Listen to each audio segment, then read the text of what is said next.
আলহামদুলিল্লাহ ওয়াসসালাতু ওয়াসসালামু আলাইকা রাসূলিল্লাহ আম্মা বা'দ। আল্লাহ সুবহানাহু তাআলা যাকে সাহায্য করবেন তাকে এমনভাবে সাহায্য করেন যে এই ঘটনাটি না শুনলে আপনি কখনো বুঝতে পারবেন না। ঘটনাটি ঘটেছে শ্রীলঙ্কার এক প্রত্যন্ত গ্রামে। 1996 সালে শ্রীলঙ্কার এক মুসলিম দম্পতির সন্তান সম্ভব স্ত্রী অসুস্থ হয়ে পড়লে সে শ্রীলঙ্কা কলম্বো শহরে যায় তার স্ত্রীর জন্য ওষুধপাতি আনার জন্য। তিনি ছিলেন তবলিগের সাথী।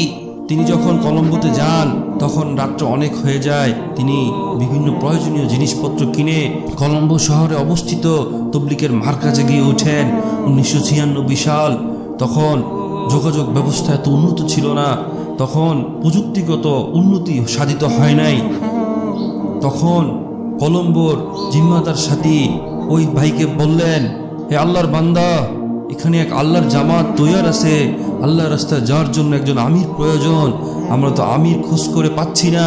আপনি 2 দিনের জন্য এই জামাতের জিম্মাদারি নিয়ে যান। যদি কোনো আমিরের ফয়সালা হয় আমরা আপনাকে ওইখান থেকে আবার ফিরিয়ে নিয়ে আসব। একথা শোনার পর আল্লাহর বান্দা চিন্তা করলো, কিছুদিন তো সময়, যখন একজন সাথী একজন আমির পেয়ে যাবে তখন তো জামাত আমাকে ফিরিয়ে নিয়ে আসবে, তখন তো আমি ফিরিয়ে চলে আসব। তখন তার স্ত্রী অন্তঃসত্ত্বা 9 মাস চলতেছিল। আল্লাহর বান্দা আল্লাহর উপর তাওয়াক্কুল করে আল্লাহর কাছে চলে গেলেন। দীর্ঘ সময় কেটে গেল। 1 দিন করে, 2 দিন করে, 3 দিন করে আস্তে আস্তে সময় কাটতে লাগলো। শ্রীলঙ্কাতে কোনো জিম্মাদার সাথী খুঁজে পাওয়া গেল না। এরকম দেখতে দেখতে 40 দিন কেটে গেল।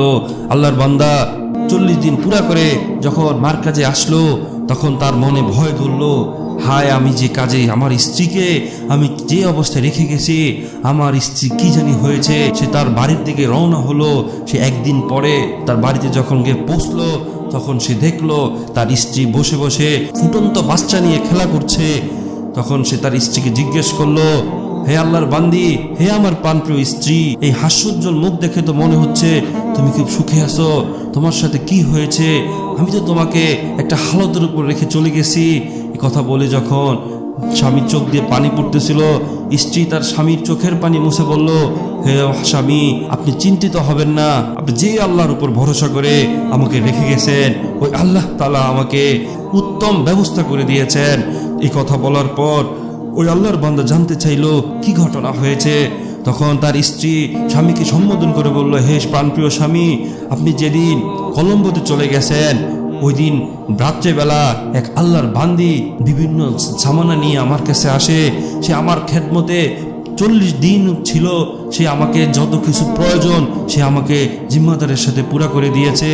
আর সবসময় যদি আমি ওকে জিজ্ঞেস করি আপনি কে, সে আমাকে শুধু এতটুকুই বলে, আপনার স্বামী আমাকে আপনার খেদমতের জন্য পাঠাইছেন। এমন এমন খাবার সে আমাকে খাওয়াইছে, এমন এমন জিনিসপত্র যে সে আমাকে দিছে যা আপনি স্বামী হয়তো বাড়িতে থাকলে আমাকে দিতে পারতেন না। সে আমাকে এমন এমন ভালো ভালো খাবার খাওয়াইছে। সে আমাকে ডেলিভারির জন্য সাহায্য করছে। সে আমাকে বিভিন্ন ওষুধপাতিকে এনে সাহায্য করছে। তখন স্বামী জিজ্ঞেস করছে সে এখন কোথায়। স্ত্রী তখন উত্তরে তার স্বামীকে বলল, একটু আগে আপনি আসবেন সংবাদ দিয়ে সে আমাদের থেকে বিদায় নিয়ে চলে গেছে। ওই আল্লাহর বান্দা চোখের পানি ছেড়ে দিছে, উঁচু করে 2 রাকাত নামাজ পড়ে আল্লাহর কাছে দোয়া শুকরিয়ার নামাজ আদায় করছে। সুতরাং মুমিন মুসলমানের উচিত সব কাজে মহান আল্লাহর উপর ভরসা রাখে। ওই আল্লাহর বান্দা আল্লাহর উপর ভরসা করে আল্লাহর উপর তাওয়াক্কুল করে আল্লাহর রাস্তায় গমন করেছে। আল্লাহ তাআলা তার জন্য উত্তম ফয়সালা করছেন। সুতরাং প্রত্যেক মুমিন মুসলমানের উচিত সব কাজে মহান আল্লাহর উপর ভরসা রাখা। আল্লাহর উপর আস্থা ও ভরসা রাখার মাধ্যমে দুনিয়ার রিজিক ও পরকালে বিনা হিসেবে জান্নাত পাওয়ার চেষ্টা করা। কেননা আল্লাহর উপর ভরসা করা এবং শুধু আল্লাহর কাছে সাহায্য কামনা করার গুরুত্ব যেমন অপরিসীম, তেমনি মুমিন মুসলমানের জন্য তার উপর ভরসা করা অপরিহার্য কাজও বটে। তাই আল্লাহকে ভুলে গাফেল বা অজ্ঞদের তালিকায় নাম লেখানো থেকে বিরত থাকা প্রত্যেক মুমিন মুসলমানের ইমানের একান্ত দায়িত্ব, একান্ত দাবি। আল্লাহ তাআলা মুসলিম উম্মাহকে শুধু তার উপরে ভরসা করার তৌফিক দান করে, মানুষ মুখাপেক্ষী হওয়া থেকে বিরত থাকার তৌফিক দান করুন। হাদিসে বর্ণিত দুনিয়া ও পরকালের বিশেষ প্রতিদান পাওয়ার তৌফিক দান করুন। আমিন।